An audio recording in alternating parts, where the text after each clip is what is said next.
So, if you aren't living the most amazing life possible, um, that's really all your fault. Um, I'm Coach Bobby Brown with Sober Life Right. I am a recovery mindset success coach. And what I do is I help others to build and architect a life that they feel is absolutely amazing.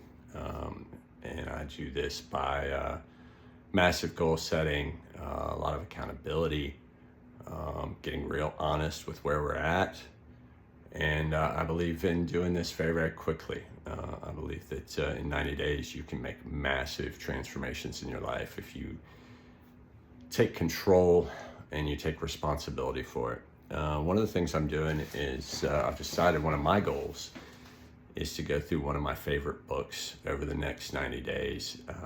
It's The Success Principles by Jack Canfield. I'm going to put a link in the comments. Top 5 book for me. I highly recommend that you check it out. If this resonates with you, I'd love for you to do it through the link in my deal here. I'm setting this up, as an affiliate thing for me. So if my video resonates, please just help out. I also ask that you please like and subscribe. I'm not sure how all these things work yet, but I know they're important. So let's talk about chapter 1. Chapter 1, and I think it's a basis for the rest of the book, is you have to take 100% responsibility for your life. I know for me, that while I was in active addiction, and I am a man in long-term recovery, just kind of touch on that. What that means for me is that today, the life I'm living, which is pretty amazing, is all done without the influence of drugs or alcohol. And it's been that way since July 22nd, 2021. And that's the last moment that I had substances in my body. And it kind of touches on things, this taking responsibility for your life. So maybe I'll just talk about that. At the time, and we'll go back to the day before, July 21st, 2021. My life was a shit show. And I don't know any other way to say that. I try not to cuss a whole lot on here, but that was it. Every way that life could be bankrupt, it was. I was 40 pounds underweight, so let's start with just physical health. Head shape, I looked like I was about 70 years old. I am 50 in case you're curious. I'm also 6'3", so I was weighing 143 pounds. You can imagine that. I looked like I had just stepped out of Auschwitz or something, not to detract from anybody or how serious Auschwitz was. But I was sick. I had infections. I was having trouble with breathing. I had gone through periods where my skin had gotten really, really bad in a lot of areas. My legs had been swelling within the last couple of weeks. Spiritually, I was broken. Mentally, I was at a point, probably the lowest point in my life. I had my first suicidal ideations. I was riding a stolen bike down some random road at 2-3 in the morning, and I remember the idea of driving into oncoming traffic and how that my thoughts were, I think, really that nobody would notice, because I burned every connection to my community at that point, or so I thought. My community was still there. I'd had some sobriety before, but they learned that, sometimes the only way you can love somebody is to let them kind of go through what they're going through. I was not talking to family. My mom had kind of given up on me. She'd gone into, I found out later, into some pretty bad depression over it, and wasn't talking to my children. It was financially broke. Everything I had was stolen. I was so far outside of my values, how I was living. Man, just like nothing, like not the real person. And I was injecting probably between a half gram and a gram of methamphetamine directly into my veins on a pretty much daily basis at that point. So I was walking around crazy. One of the things about methamphetamine is that it affects your brain. It basically causes brain damage. They've done the brain scans on this. The science backs it. But I can tell you from personal experience, like my whole logic, I didn't think anything was wrong with my life. Like, despite all this evidence, and I can look back at it now and I can see, okay, yeah, how crazy this was. But like in the moment, I could not grasp beyond the next impulsive decision. I was basically living like an animal. I was living off of these screwed up survival instincts. There was no forethought to anything I was doing. I was in a state of constant reacting to whatever was happening to me. I was a complete victim to circumstances.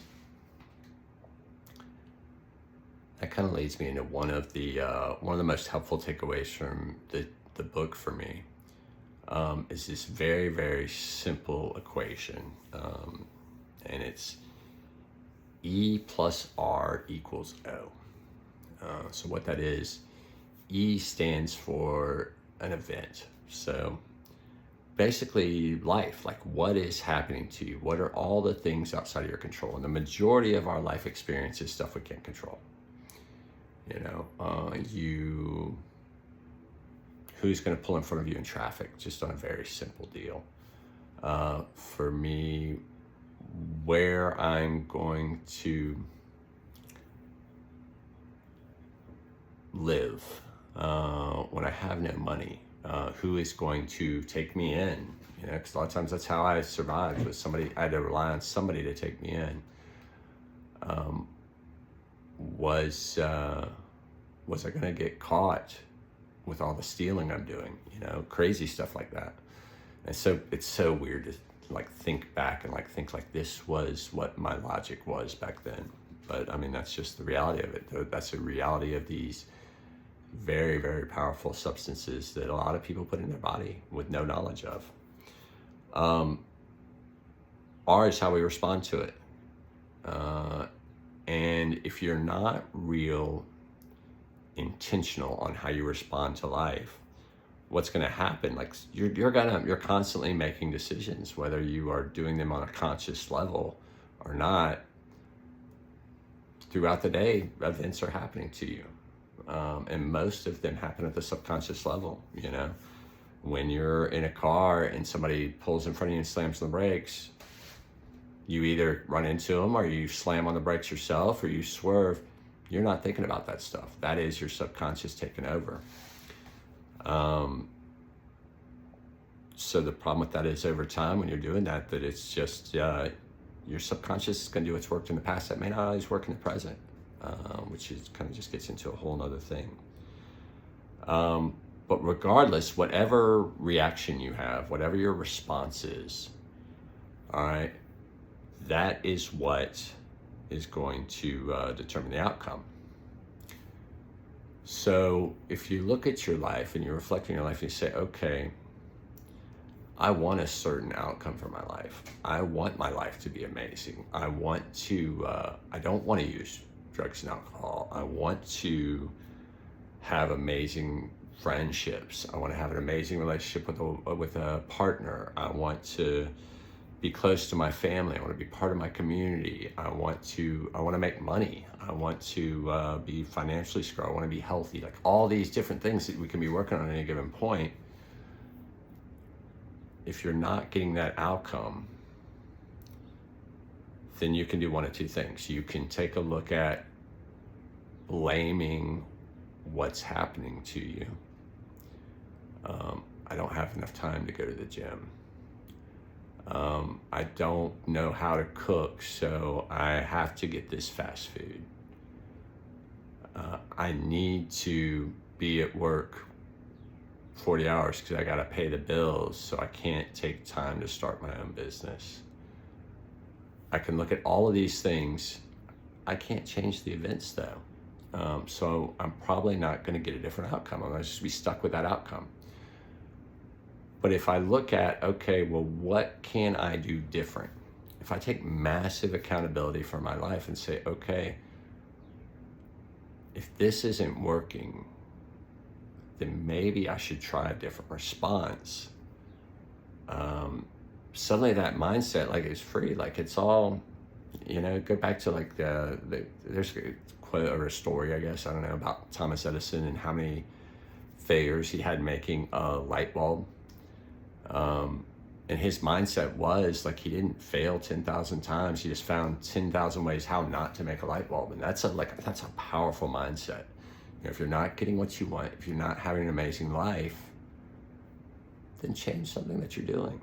And that's something that I feel like I can help people with, because that's something that I've gotten very, very good at in my own life. I am constantly making adjustments. I definitely don't feel like I'm a victim of life. It is, I have learned that I can do something different and I get different results. One of the biggest changes though for me was the decision to no longer put substances in my body, no matter what. And that is a decision that's at my core. It doesn't matter if I'm sad, excited, happy, lonely, like any of these reasons. There's never a reason that I will put substances in my body. And because of that, now my brain is my own. It's no longer hijacked. So now I can keep making decisions that are at least my own. So I don't know if this resonates with anyone. I do one-on-one coaching. I also do family sessions and meet with addicts for a one-time consultation. Sometimes just having somebody that you can talk to that is in recovery, that's been there, that understands, is powerful. So if I can help somebody out there, please reach out. Feel free to leave notes in the comments. If you like this video, please, again, like and subscribe. If you're interested in the book, please click the affiliate link. And I hope this was helpful to someone.